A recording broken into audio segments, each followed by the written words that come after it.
All right, well, I'm just totally confused. This is not a Friday. It's not 6 o'clock. But we're both in the same city, We are both in the same city. It so that's rained good. of all things today. Yeah, rain in Las Vegas for the first time. Well, at least my house, the first time in a long time. We didn't get the Yeah, rain the last time it happened. I'm glad we had Um, our club race yesterday because I did go out for a bike ride thinking it was just going to be clouds and all of a sudden I start seeing lightning and it got, you count, after you see the lightning, you hear that, then you hear the sound and it got a little close. So I turned around and came back. yeah, it was pretty close here. Marie went out for a little bike ride this morning, and we were looking. I'm like, oh, I think you're gonna be able to make it. And then she was gone for about 15 minutes, and it really started to go hard. And I got in the car and I drove up to find her, but she was already on her way home. Well, and it's so funny because it really started to rain within half a mile of the house. I hustled. I got back in the garage. I said, "Oh, I'll just jump on my trainer." I get going on the trainer, and it stops. So if I just waited, I would have been fine. It's so funny, right? Well, actually, Marie came home for like 10 minutes and then she went back out because it was fine. But Yeah. the interesting thing, we've talked about this before, is because we have such limited amount of rain here, Hmm. riding in the rain's a good thing, Yeah. Yeah. but riding in the lightning, maybe not so much, Yeah. right? And I think we both talked about it before where we've went to races and it's been raining. Yeah. Right. Even, Ironman California didn't happen, but had it happened, I hadn't ridden in the rain in a long time Hmm. before that. And it's something that I do when I know it's going to rain here. I actually try and plan a ride to actually go out in the rain. And Hmm. I know it's a little bit more dangerous or whatever, but I try and go on the bike path. Yeah. So you don't have as much of that oil and stuff on the, Oh, yeah. Yeah. That on, that but that initial rain, yeah. the roads get so slick right away. But I think that it's something that we have to practice here. I mean, how many times have we seen the footage of an Ironman somewhere or 70.3 in Yeah. the pouring rain? And just because where we live, we just don't see it. Yeah.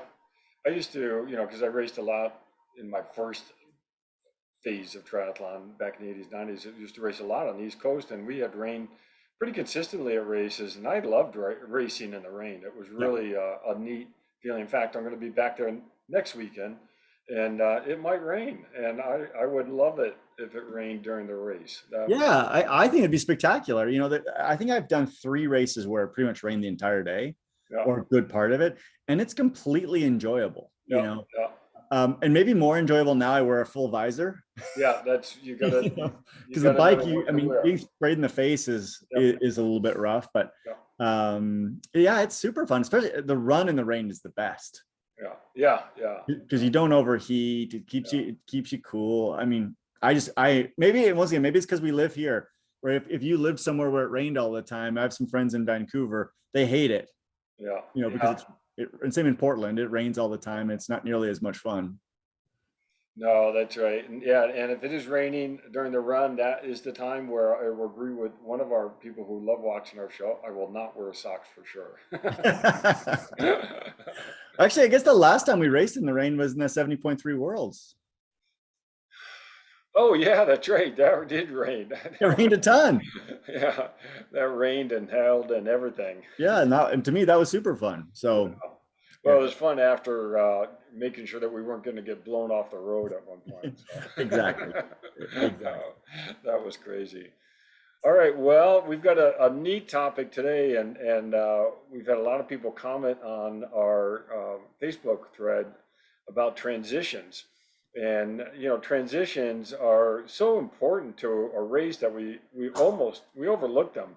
I know we're going to dive into the science of some of the transition, especially from cycle to run. But there's so many more elements to the transition, where in essence it's free speed. If you Yep. can improve your transition. Yeah, it's really an interesting thing. So even last week I was tracking a bunch of people at the Oregon race Hmm. and looking at transition times, right, between the people that are winning their age groups or doing very well in their age groups and the people that are kind of middle of the pack. It could be 5 minutes difference in transition time. Yeah, right. And yeah, I mean, some of it is running faster through, but some of it's literally just making it simple and plan it right. I think some people they try and do too much in the transition, Hmm. right? Some people, people will eat in the transition. Mm-hmm. People will, I don't know, put sunscreen on, but like instead of doing it before, like especially in T1, like I had my sunscreen on before, I put it under my wetsuit. I'm not sitting, I'm trying to simplify. Yeah. And I think you're the same with that. No, for sure. You want to simplify, but you want to be very, and someone put this in the comment, I really liked it, very deliberate Yep. about your plan. And you need to know your plan. And, even as I start finishing one segment, as I get close to the end, I start reviewing what I'm going to do in transition. So when I'm coming in the last portion of the swim, I'm thinking, okay, what am I going to do? I'm going to get out. I'm going to do this with my goggles. I'm going to do this with my cap. I'm going to do this with my wetsuit. Get to, you start reviewing all those steps. And same thing, coming in on the bike, you start reviewing that. You start saying, okay, I'm going to, get off my bike in this manner. And we all have a little bit different way of doing it. I'm going to, get to my transition area. I'm going to do helmet, bike shoes, run shoes, glasses, whatever it is, hat, belt, have it all organized ahead of time and know the order that you're even going to do it. Yeah. It's an interesting question that I have, and I have for you. Now you're obviously a very, very proficient swimmer, and you don't have to think of your swim as much. Like if I'm not thinking of my stroke, I fall apart. Like if I really, especially my catch, if I'm not really concentrating on it. So if my mind wanders while I'm swimming, I slow down. Interesting. And to another point, if I am on someone's feet, if I'm not paying attention to their feet and to my stroke, I'm going to lose them. So I actually don't do that. I actually start to think about that as I get out of the water. Okay. So if I'm, a lot of times it's a 2 or 3 minute run to get to my stuff. That's when I start to think about that once I'm out of the water, because really at that point, it's an interesting thing, right? I used to like look around at people and, look for my wife or look whatever, but now I just focus on, okay, what do I got to do? What's coming up? Right. Number one, and I think that we had a comment on it, like know where your bike is, right? So make sure I have a very good idea where my bike is, and then I start to think of it. And then we've talked a lot about this as well as the plan, even knowing when and where I'm going to take my wetsuit off. Do I take it off right when I get out of the water, or do I wait till I get to my bike? So that for me, like I said, I can't think of it when I'm actually in the water. So what's interesting is there's a lot of time that can be made in transition, but yet when we start looking for the research, there's not actually a lot of research on what happens in transition. Yeah, it's more about what happens on the swim and how that influences bike, what happens on the bike and how that influences the run. We actually did one of the only studies I know of where we looked at that transition from the swim to the bike and how to run in your wetsuit. And there's this funny gap in research, even though it ends up being an important part of the race. And again, it's not even something you need to physically get ready for or do fitness wise for. You really just need to have a plan, and you need to know how to get through one sport to the other. Yeah. Well, one of the things for me, and this is simply about taking the wetsuit off, I find it way easier to take the wetsuit off when it's wetter.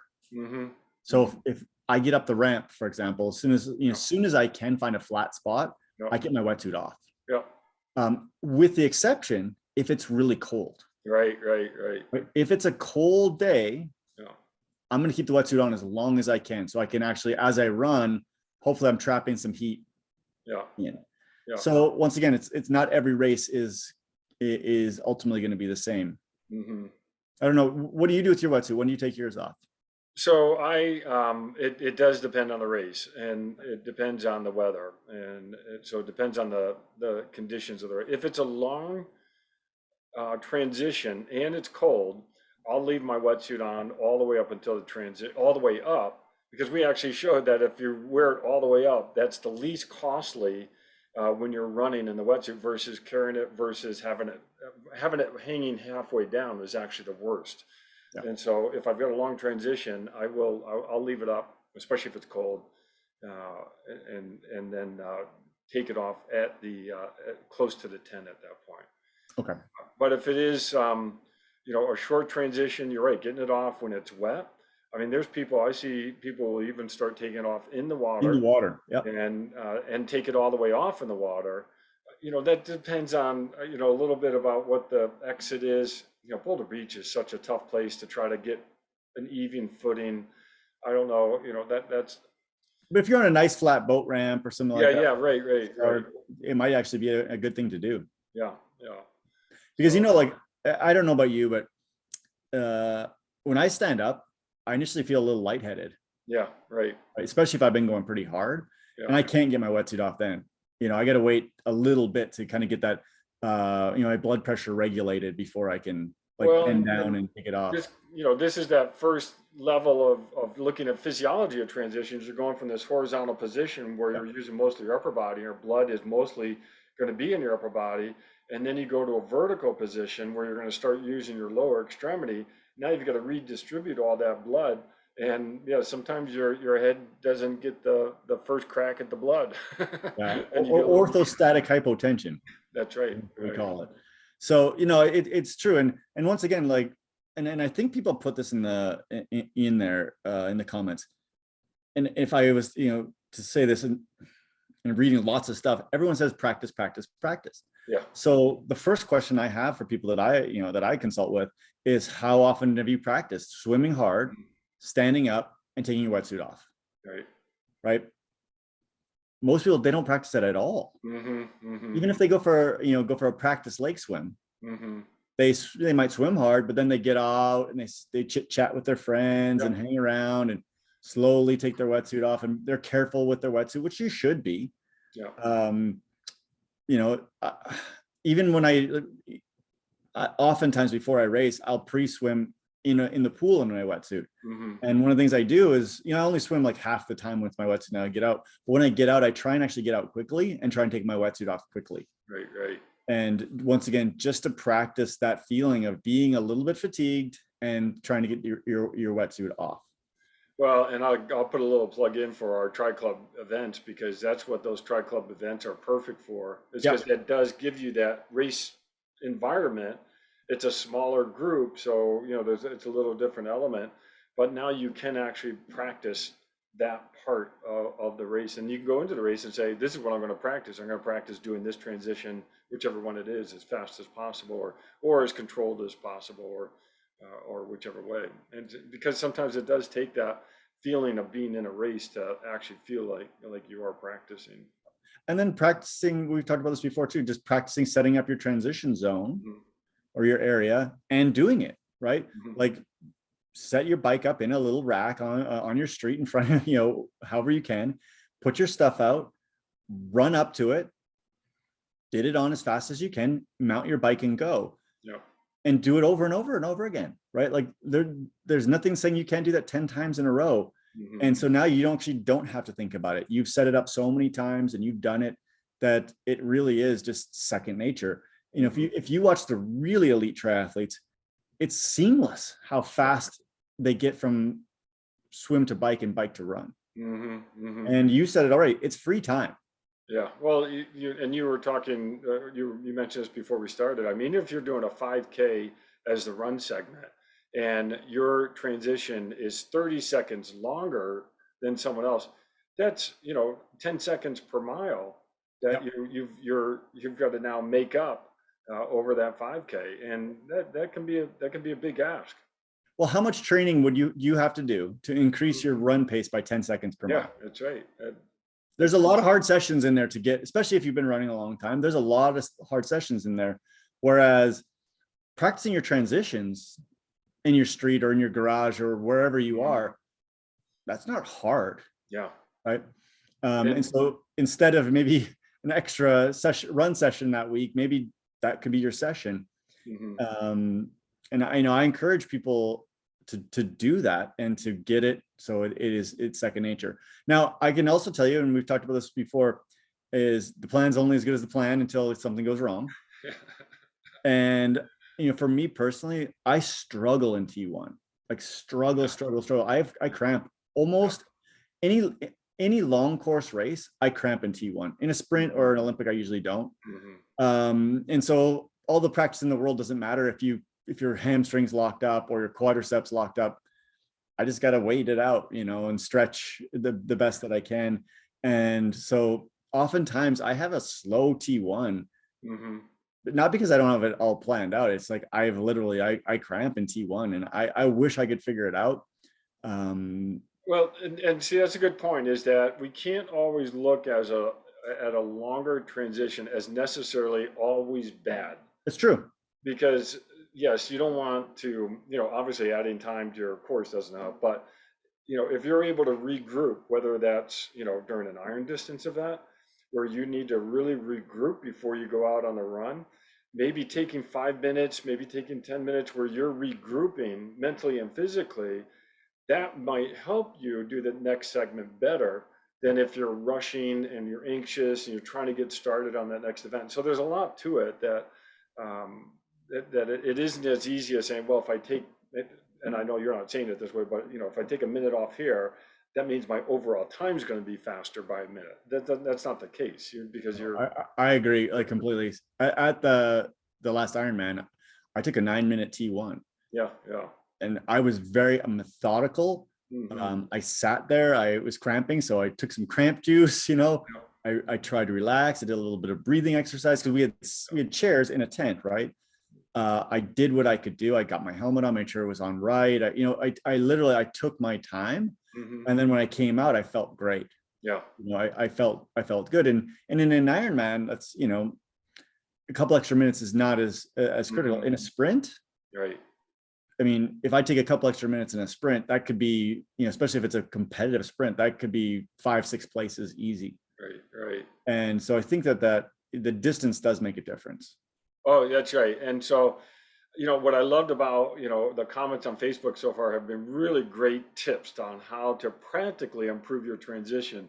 But I want to get into some of the science that you and I have looked at coming into this podcast. And I wrote down some notes, this doing research on what it takes to go from one sport to another.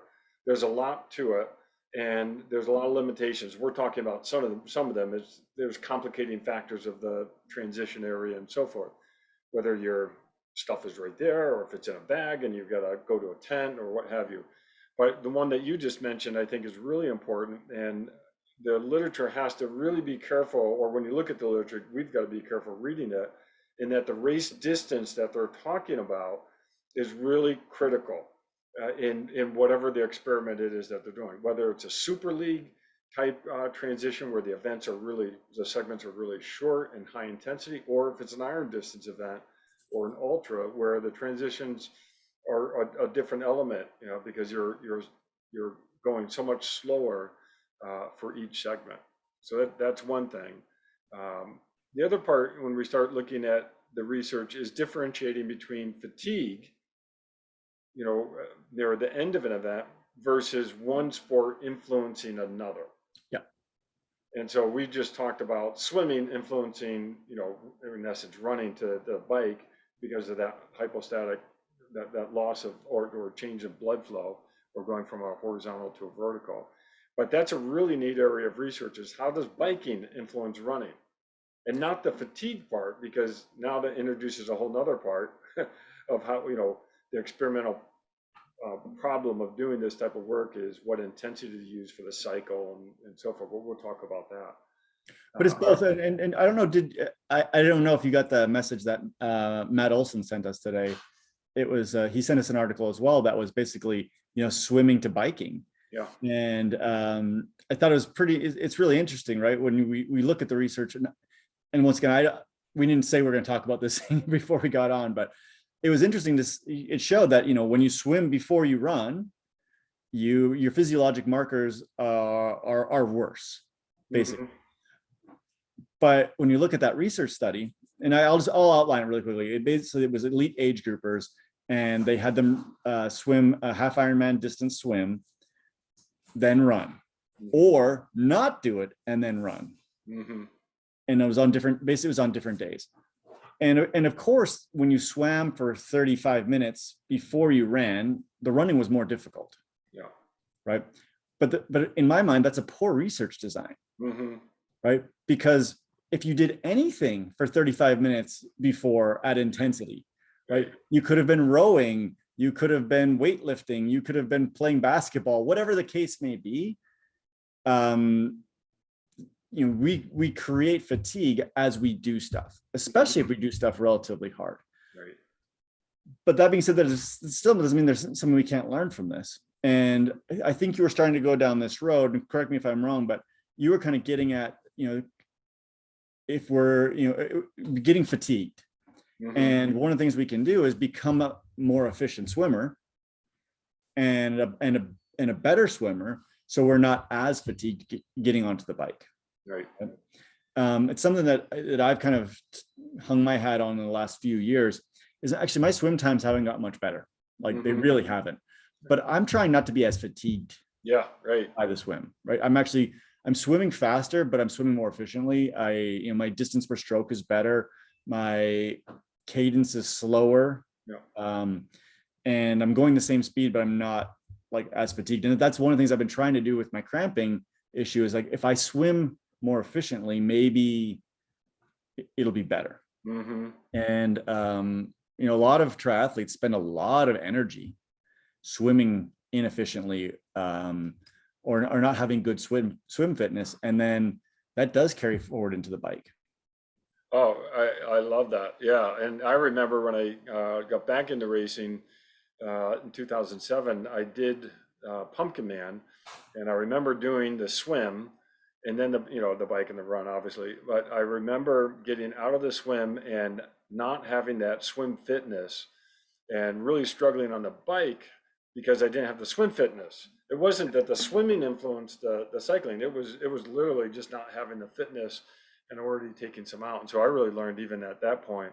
So I need to have as best to swim fitness as possible, so it doesn't influence my bike. Yep. And that bike doesn't then influence my run. Yep. And so but it makes sense if you're on the limit. Yeah. For even if it's a sprint race, you're on the limit for 15 minutes. Mm-hmm. Compared to being kind of in a more of a middle zone. Yeah. For 15 minutes, and you're going the same speed. Well, of course you'll be better on the bike if you're a little bit fresher. Right. And so this is one of the tricky parts of doing research in this area. Is a lot of the research studies are looking at swim to bike, or mostly from bike to run, but there's a swim segment before the bike. And so, there's another element to racing where, let's say your swim is not that good, and maybe it's not even your fitness so much, but now you're behind on the bike, and now you're trying to make up that time on the bike. And now that is going to influence your run differently than if you're leading out on the swim, or you have a good swim and now you're going to even pace the bike. And so even the pacing strategy that you use on the bike is going to ultimately influence how you transition to the run. John, it'd be really interesting to see if you took people and looked at their bike and looked at, let's say in a half, and looked at the 90K and looked at the first 10K, second 10K, third 10K, fourth 10K. And we know that over time we tend to decrease power, right? But if you could see the power decline from the first couple of 10Ks to the last 10Ks, what that would mean to the run. Right. The person that's more even throughout compared to the person that is exactly what you said, goes too hard in the first maybe 20 or 30K, trying to make up a swim deficit, or just poorly paces it. And what actually happens on the run. And maybe it's not even the front half of the run, the back half of the run. Yeah. And I haven't seen any research on this. This is actually a really good limitation of the research that's out there, is the experimental model to do this work. So a lot of the studies will do exactly opposite. What happens in the real world is they bike someone at a constant power for 15 minutes. Yeah. And then they do the run, or they do a 30-minute bike at a constant power, or constant intensity, or constant something. And then get into what happens when you run. There was a study, I did come across one that was looking at female subjects where they were doing what happens anecdotally. What do we say? Take it easy in the last kilometer of the bike, or the last 10 minutes of the bike, back off and start getting ready for the run. they actually did do an experiment like that where they did, I forget the length of the bike condition, but then the last kilometer, they did a low intensity, medium intensity, and then a high intensity leading into the run. And believe it or not, it didn't matter. The way the run was influenced was the same regardless of which intensity They did at the end. that you came in at the end. Yeah, which goes against what we anecdotally say, and I do as well. You're trying to prep for the run, so you back off a little bit at the end, or you do something a little bit differently to lead into it. But yeah, and I agree with where you're at, and I actually agree with the research. I don't think it makes much difference if it's a conscious decision to slow down. You're still trying your absolute hardest, but you don't have any power left. Yeah, it's a different, you know what I mean? Right, It's a different right. thing. I think that would influence it a lot more if basically because you overbiked or you didn't have enough fitness to hold the wattage that you wanted or you were trying to hold. So you're coming in once again, you're fatigued. You can't put out, you can't put out the watts that you wanted to, and you're still trying to push those. Right. I think that's different. But you're right. Like, I mean, honestly, if we did a quick search of popular triathlon websites and gurus, how many of them say, okay, well, what you need to do coming into the transition is you want to go easy for those last 5 miles. Oh, you want to increase your cadence for those last 5 miles. Oh, you want to do this, you want to do that. And you're right. I've tried all of it. It doesn't ever seem to make a difference. Right. And oddly enough, if you find one study that says this thing makes a difference, I can find another study that shows it doesn't make a difference. And so there's a real mixed bag of results in here, which is interesting because I think that comes back to one of the problems with doing this type of research is it comes back to experience. Yeah. Your experience of getting off the bike and running really plays a big factor in terms of what strategy to use. And we all know your first race, you get off that bike, and we've all experienced those rubber legs in the beginning. Because a lot of times that may be your very first experience from going from a bike to running. You may not have even tried it in practice, but the more experience you gain, that weirdness of getting off the bike, that does change. And so this is what's hard about doing this type of research is trying to account for that athlete experience and the level of athlete as well that's used in the study. A lot of times they're using a high-end athlete, which isn't always, what we're dealing with more mere mortals in terms of helping people go from the bike to the run. Yeah, and if you do 1 or 2 races a year compared to someone that's doing 10 races a year or more, that experience is going to be completely different. Yeah. So then the question I have to ask you is, what are your thoughts on then training this and like doing brick training sessions? And please help me know why it's called a brick training session, because I have no idea. So for those that don't know, basically it's when you do back-to-back sessions like with different sports. So what are your thoughts on that? Well, from the research side, I don't know a lot of studies that have looked at the inclusion of bricks and how that may influence triathlon performance overall. So I'm going to go with anecdotes. And I treat triathlon as a sport. And so I look at that transition from going from one sport to another as a real big part of triathlon. So I do a lot of, I'll swim, then I'll go for a bike, I'll do a bike, I'll go for a run afterwards, or I'll do it in different orders. I may go run, swim, bike, run, or bike, run, bike, or whichever way it is, and really try to work in those different transitions. So I think that experience, and I do that purposely because I really think that experience from going from one sport to another really does help with triathlon performance. So it's interesting. My first, I don't know, 4 or 5 years in triathlon, I never did brick session ever. Yeah.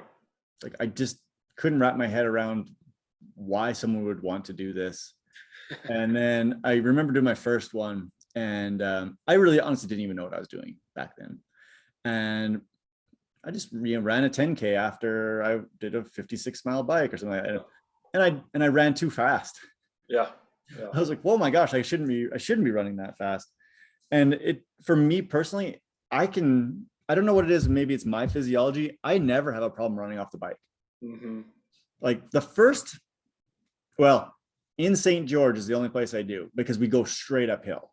Mm-hmm. But if I just started to run straight uphill, I'd also feel, Yeah. you know what I mean? I'd feel like Sure. that. Right. But if Right. it's a flat transition or even a slightly downhill, like right off of the bike, I don't, it doesn't seem to affect me. Mm-hmm. Even right from the beginning, like my first couple triathlons, I never felt that. Mm. So maybe it's hard for me to understand other people that go through this. And I still do very, very limited brick sessions. Well, And now, you know, that being said, I think that there is some advantage to doing them, mm-hmm. but I just don't know how much. So it's interesting because I think that speaks to the individualistic mindset or result here is that everyone is a little bit different. And I think part of the reason for that is it's not just a physiological issue with going from one sport to another, but it's a motor coordination issue.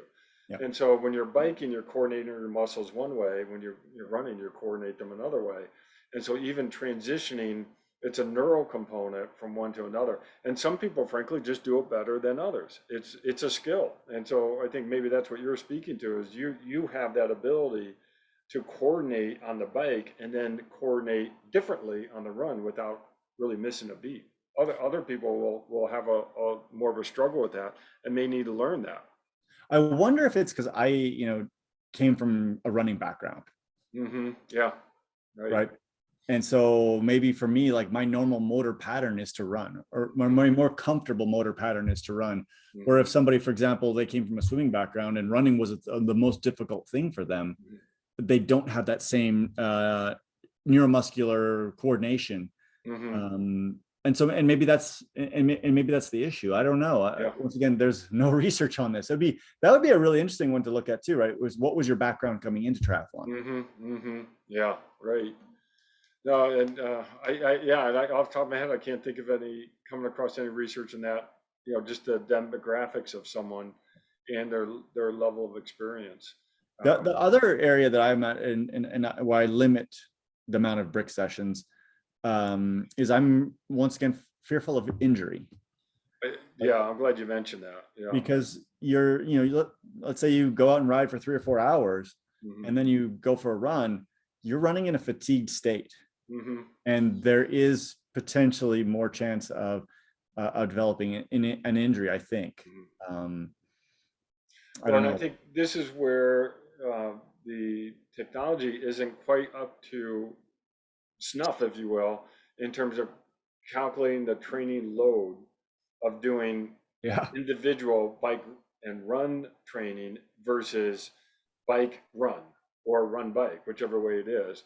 Combining them is going to be a little different. Because I know, the programs I use, they don't account for any time differential between the two sports in terms of adjusting any type of training stress score or anything.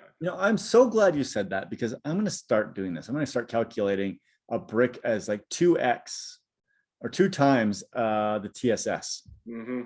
Because a 20-minute brick run after a Yeah. 4-hour bike ride is Yeah. way, way, way more physiologically demanding than if I go out and do a 20-minute run right now. Mm-hmm.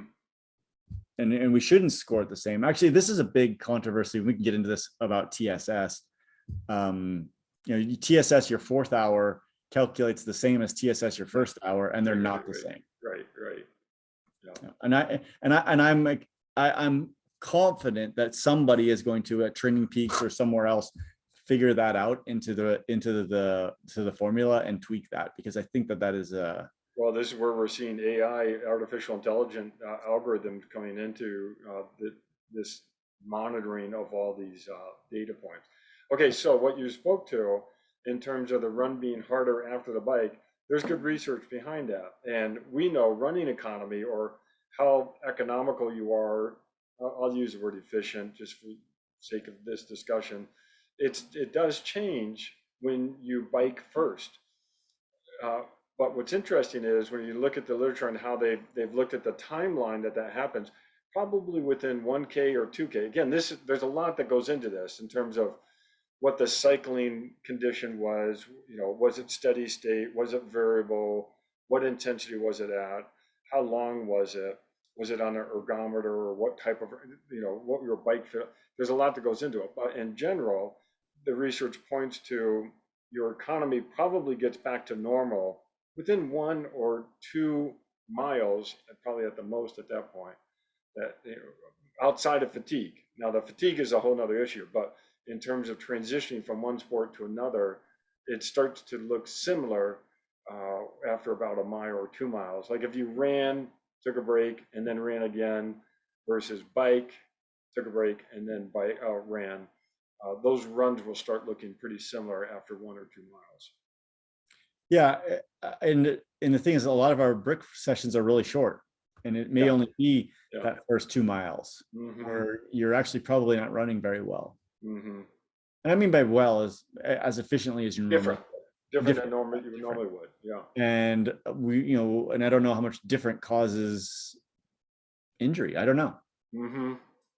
Well, it's, we've talked about this before in terms of once you start changing the way you run, your body is experiencing stress a different way. And this is why I think you're spot on when you start talking about injury, because you are going to run differently after you get off the bike. You typically would take a shorter stride, and you'll take a faster stride frequency. That's usually the response that happens.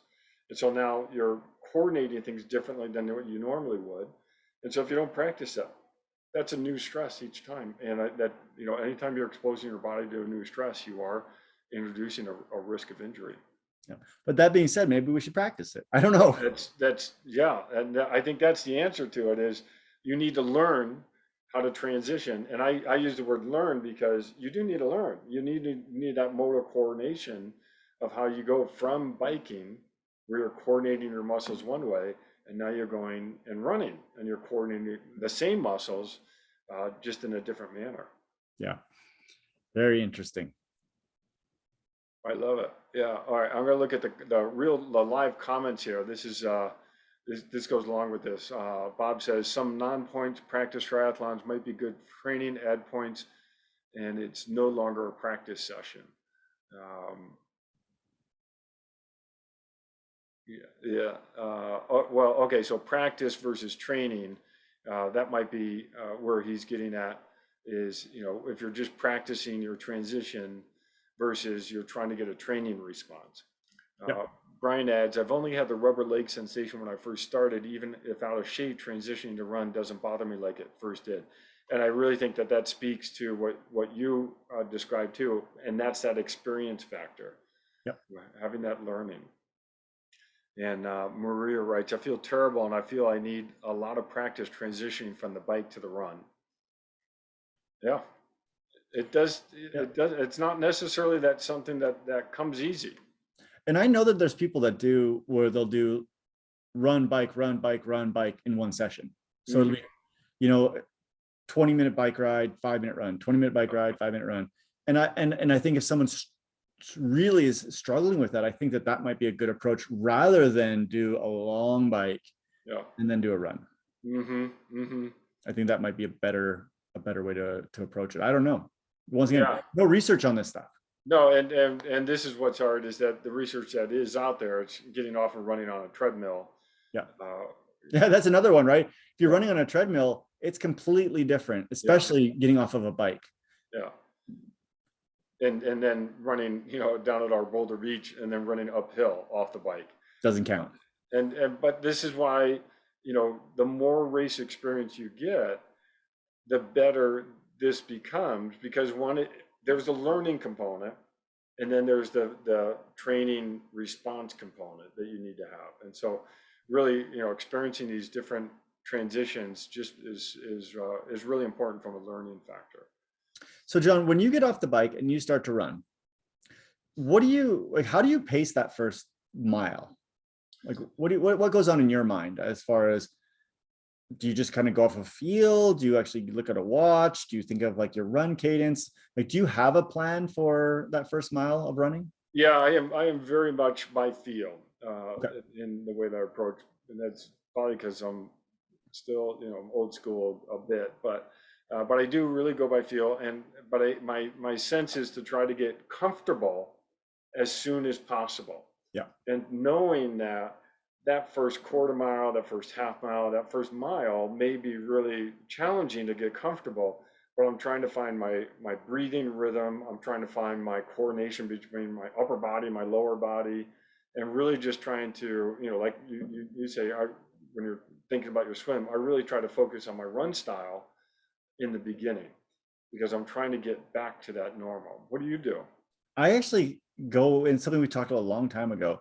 I try and run soft Mm-hmm. Mm-hmm. because I tend to run hard early, and I think it's just because you just don't have that same elastic component to your legs at that Yeah. point, right? Yeah. And so I really do focus on, can I hear my feet slapping the ground? And Yeah. if my feet are slapping the ground, I'm running too hard. And I personally try and focus on running quiet Yeah. in that first mile. And then I tend to run too fast in a longer race in that first mile. And I think it's a cadence thing. I have a pretty high bike cadence. I have a pretty high run cadence as well. But I oftentimes, my best mile will be that first mile, and I don't want that. Mm-hmm. Mm-hmm. But it gets away from me if I don't kind Yeah. of think about dialing it back. It depends on the course too, right? Like at St. George, that's never the case, but at Oceanside, that's always the case for me. It's Yeah. a dead flat Right. out, you know, good footing, Mm-hmm. lots of people around cheering. Yeah. You get caught up in it. And I think pretty much every time I've raced Oceanside, my first mile's been the fastest. Mm. And so I have to think about, okay, slowing it down. Yeah. You're not going to win the race, or you're not going to set your PR based off of this first mile. And once again, for me, like landing soft, I don't want to hear my feet. Mm-hmm. Yep. So, I love that. And I'm glad you mentioned Oceanside because you're right. When you start looking at doing a 13.1 mile run, it's all about being patient Yep. and getting into that right running style. If it's a sprint race, I know my patience is a little shorter. Well, no, on a sprint race, I don't try and slow down at all. If Yeah. anything, my first K, Yeah. I'm trying to make that my fastest first K. Right. And I'm pushing the pace. Like Right. it's weird. Like I'm actually like focusing on, can I increase my cadence? Can I actually hit harder? Yeah.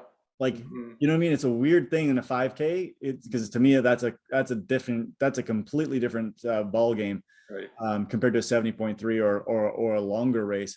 For me, a 70.3 or a longer race, and we've talked about this a lot of times, is planning for in the beginning for the last 5 miles. Mm-hmm. Like, what are you doing now in these on the run, the first 8 miles that are going to allow you Yeah. continue to run the pace you want to run in that last 5 miles? Mm-hmm. When people, they fall apart. I mean, Mm-hmm. it is a thing, and it's not just, it's everyone. It's all age groups. It's from the elite age groups all the way down, down to elite people in the age group, all the way down to people barely finishing. That last 5 miles on the run it's horrendous to see. Yeah. And even if we just pull up Strava data or split data from most of the 70.3s, you're going to see that those last 5 miles, the difference between people doing well and not doing well, it's predicated on that. And Mm-hmm. so those first few miles, it's got to be controlled. Mm-hmm. And so I'm thinking about that when a Yeah. 5K, I am not thinking about that at all, because I'm gonna make it. Like there's no way my last K is gonna be slow. It happens so fast. Yeah. And I think that's why, the research in this space is really difficult because the type of race you're trying to prep for does influence, how you're going to transition and even what you do in training. Yeah. Because if I'm doing a sprint, I want to do really well, I am practicing getting off that bike and running. And I'm also practicing some pacing issues for, a 5K, knowing that you've got that bike up front of you. But this is where course recon becomes very important. We did a whole episode on course recon. It's that important to know, where, how are you coming in on the bike? Is it a downhill? Is it an uphill? What are the conditions where you're ending that segment? And then what are the conditions beginning the run? And where are the challenging spots of the run so that you can adapt and get ready for that? So once again, I've listened to a lot of podcasts and a lot of people talk about this very thing. And very rarely, even pro triathletes, very rarely do you ever hear, I really wish I would have ran faster that first 5 miles. Yeah, I don't know if I've ever heard anyone say that. right, Oh right, man, my first 5 miles, I just should have yeah, pushed a little harder. yeah, You never hear that. It's always, yeah, oh man, I died at the end, or whatever the case may be. You never hear people say, oh, I should have ran faster in the beginning yeah. or biked faster in the beginning. Yeah, no, for sure. And there's some adages for especially for iron distance. Of every minute you go too fast in the run in the first part, I forget how many miles people equate it to, but or how many minutes, it adds 10 minutes or 15 minutes to your run times because Yeah. you're going to a space that you just can't sustain. Yeah, I can't remember the term, but it's the adage that basically humans think of in short term, they don't think in long term. Mm-hmm. Why Mm-hmm. most people don't have savings accounts and don't invest when they're young, Yeah. right? Because we think of the short term. I mean, in the running is like it's happening now, Yeah. and I'm looking at my watch and I'm knocking off. I'm going 8 minutes per. I'm on 8 minute mile pace. Okay, yeah, I'm there, Yeah. not thinking of the down the road, and it's hard to do. It's super hard to do. And we've talked about how many times have I said this on our podcast? Today is not your day. Yeah, and I still take the approach, you gotta let the magic happen. Exactly. So yeah, but a lot of times you're going to be more successful in your race, even a sprint distance, if you just keep telling yourself, be patient, be patient, be patient, be patient. Because even a sprint distance, I mean, it's still an hour worth of exercise, hour and a half, whatever the course is.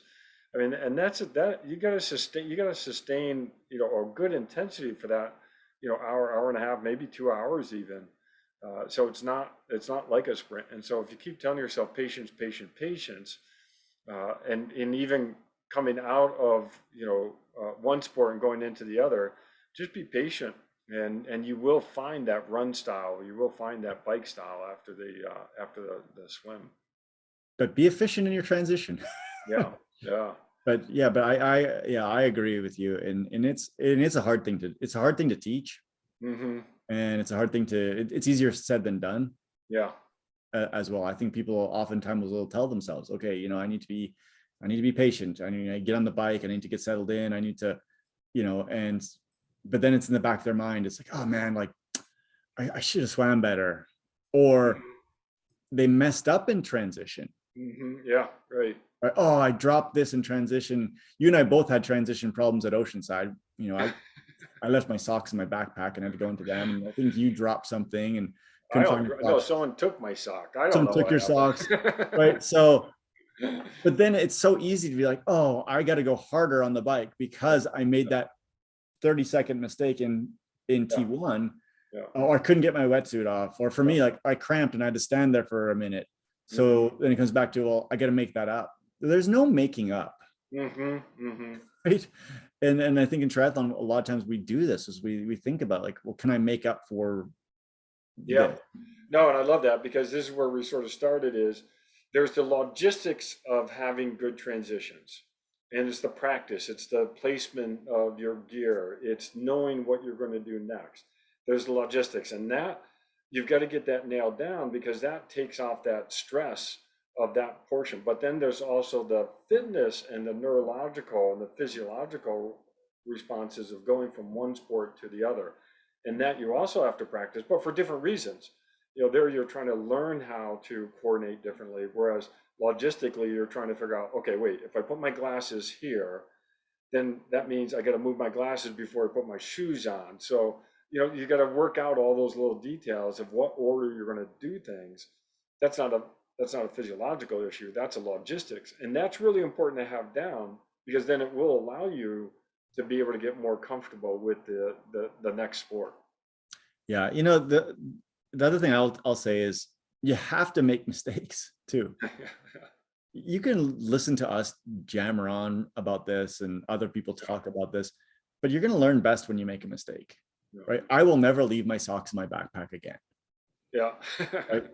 And I've made many transition errors. I've made errors where, I couldn't get my straps on my helmet because I didn't have them laid out properly and it was flipped upside down. And I had to stop and do this.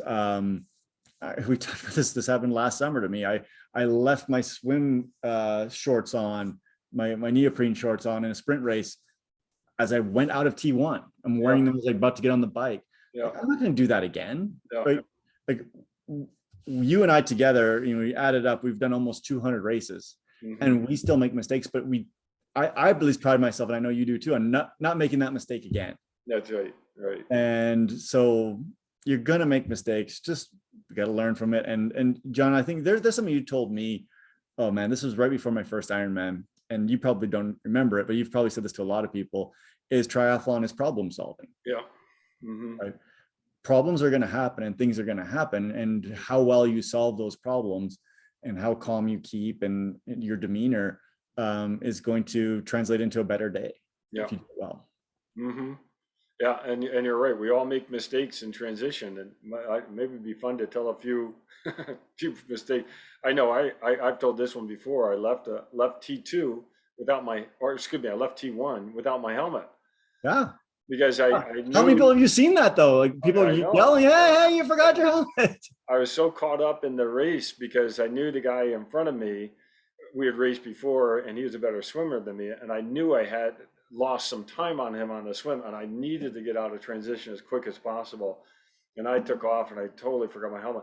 And people were standing on the side yelling at me, your helmet, your helmet. And I never heard them. And I just went, oh, they like my helmet. Oh, that's nice. Right. I've done that. And the helmet thing, I think this is really a great tip, is make sure you put your helmet on before the race starts to make sure you've got your straps all correct. Because I've done that too, where all of a sudden the clasp is tangled up with something else, and you're trying to do it and your hands are cold and you can't get it. And that's, yeah. The other tip I want to give people, and I think this is a really, really important one, is know how to set your stuff up in the morning quickly, right? It shouldn't take you, like for me at my bike, 6 minutes in the morning, right? Like I've got my stuff down. I know in this pocket of my bag is this, in this pocket of my bag is this, but except for my socks in the bottom. But you should be able to get to transition 1, pump your tires, because I always pump my tires in the morning, bring my pump my tires, get my nutrition set, everything, and I'm out in 6 minutes. Yeah. Right. This should not be lollygagging around, hanging out. Oh, I should do this. Thinking about, like, you should have it. For a while I wrote it down. Like I had a little write down about I'm going to do this, then I'm going to do this, then I'm going to do this, then I'm going to do this. Now I have it so simplified that I tend not to really think about it, and it'll help you because there'll be a day when you get there late. Yeah. Right. The race in St. George, just the regular 70.3 last year, there was a traffic issue, and we got there. I got to my bike, and they lied to us about the time we had to line up. It was horrible, and they're like yelling, "Hey, your age group is lining up," and I'm literally walking up to my bike. Yeah. I got out of there in 4 minutes. Yeah. Including pumping both of my tires, and I had everything set. Yeah. Right. You should be able to set your transition up quickly and efficiently. If you've got an hour to kill, or you got whatever time you have, you should be able to do it really fast. Even that same race, Lionel Sanders was talking about it. He set his up in like 2 minutes. Yeah. Right. And it's little things. Even for me, like I put my nutrition on my bike the night before, or the day before. Right. My bottles are on my bike. My nutrition is in my bento box that I'm going to eat if I'm going to eat. And then, so the night before, my bike is set.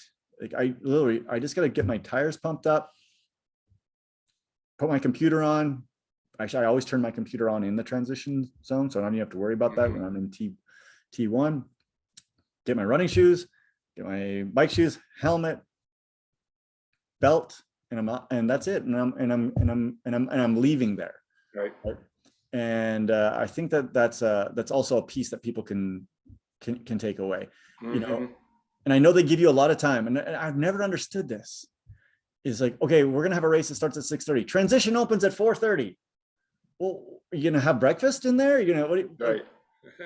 What are you gonna do for 2 hours before your race in the transition zone? Are you gonna build your bike? You bring all your tools and.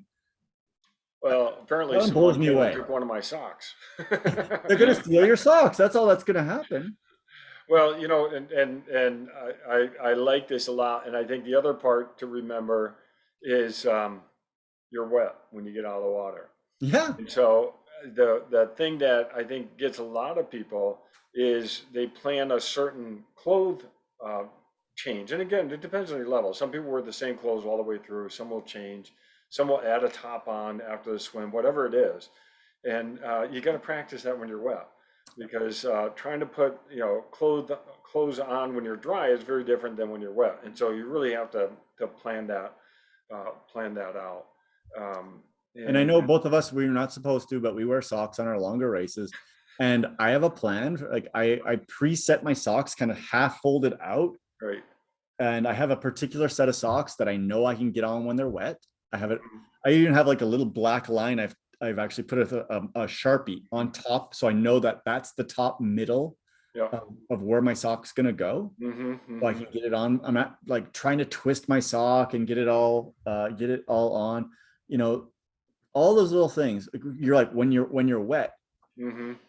because I can remember the first race I ever did when trying to get my socks on when my feet were wet and I didn't Yeah, have that right. planned out. It probably took me a minute and a Yeah, half to just get my socks on. And yeah, finally I'm like, oh, it doesn't matter if the heel's upside down. I'm going. yeah. All right, let's fit in one more comment Yeah. question here. Maria asked thoughts on tempo training to help with longer distance runs. And I think we both agree tempo trainings or looking to include some type of raced pace is good for different reasons. Yeah, no, I agree. There needs to be some faster running. Hmm. Um, but we also did talk about this as well, is if you are, it's race specific to a certain Yeah. extent, right? And if you're going to be running 10-minute miles off of the bike or 12-minute miles off of the bike, there's no need to be going running on a track and doing like 6-minute Hmm. pace 400s, because it's not specific Right. to what you're doing. Um, but then be careful with it, because this is also the point where injury happens. Right. Is there's good evidence on this in triathletes in particular that the injuries are going to tend to happen in your speed work running. Hmm. So if you're going to do it, I'm a big fan of doing tempo-based running on the back end of a run. So where you've actually ran, let's say 20 minutes, 30 minutes first, warmed up, and then kick up your pace. But yeah, I think you have to do it. You have to do some of it, Yeah. because And in the context of transitions, I like learning how to run different paces and how to change paces too, because we're talking about that first 1K, 2K, that's going to feel different. And or for a lot of people, and you've got to learn how to, once you are comfortable, to then change that pace to something faster. And so incorporating that change in pace within your training makes a lot of sense, not only from a training load perspective, but again, I keep coming back to this learning part, but you do need to learn how to do these types of movements and do them at different paces. yeah, no, and I think with tempo running and pacing, like you're talking about, and we've talked quite a bit about this, is having more gears is better, Yeah, right. right? And that's exactly what you're saying. Is like Mhm. you're creating neuromuscular coordination at different paces. So you should do some fast running. You should do some sort of fast, some medium, some sort of slow, and some slow. Mhm. At least 5 gears. Your elite runners have like 15 different gears that they Right. can go to, right? Mhm. And they want to be efficient at all of those different gears. Mhm. And I think for like an age group triathlete, if you have 5 different run speeds that you can kind of go to, you're doing well. Yeah. Well, we didn't get back to the comments. I encourage anyone to go read the comments on the original post, because there were just some great Well, we did. tips. We covered a lot of them, actually, We I think. did, yeah. I mean, it's knowing your transition area, knowing the logistics of not only your area, but where your transition is, your bike or your shoes, if depending on if it's a one transition or two, knowing where you're entering from, where you're exiting, knowing all that. And the more you know about your transition area, the less stress you're going to have going into the race, and then you can focus on your swim, bike, and run. It's interesting, unless you're right in the front of the race, knowing the flow of transition is actually not that bad, because you just tend to follow everybody else. That's true. Right. Or yeah, the wet path that you Following the wet path, and it's I've never really been lost in transition. I've lost my bike. Yeah, My bike, yeah, or couldn't find my my rack or whatever. yeah, But like the flow, I've never really had an issue because yeah, unless you're the first person yeah. or one of I've the had very it. first people, it's Not to say that I've always been the first person, but I've had some problems in transition. If I don't know it ahead of time, I will get confused often. So, but okay. one more big tip for getting better at transitions: go and volunteer and watch. Yep. And watch people. Yeah, Yes. and watch and work the transition area and just see what they're doing. Yep. See how they're dismounting, seeing how they're mounting, seeing how they're, coming in from the swim. What, do they already have the cap off? They have their goggle, what are they doing? Just look at the details of what people are doing. And some people are doing them really well and some are not. And you can learn from that too. And you can say, well, maybe I don't need to do that. Maybe I need to do it this way. Agreed. So, volunteer. I love it. All right, John. Hey, awesome Sunday. Yeah, that's right. Sunday. All right. Hey, have a good week of teaching class this week. What's that? I hope you have a good week teaching this week. Yeah. This is week two. Yeah. Week 2, summer school. That's right. That's good. It's funny, right? In college, which we're both teaching, there's 2 types of people in summer school I always find, and hopefully none of them are watching this, but it's those that are trying to get ahead or those that are behind and trying to get right. So I always have this bimodal distribution of students in summer school, and it makes it tough to teach. I like summer because it's an intense situation, and I think you can learn a lot from a high intensity education. So I do too. I really like it. So hey, awesome. All right. Well, speaking of intensity, I'm gonna go recover and take it easy. So. Okay, I like it. All right, talk to you later. All right, thanks everyone. Okay, bye.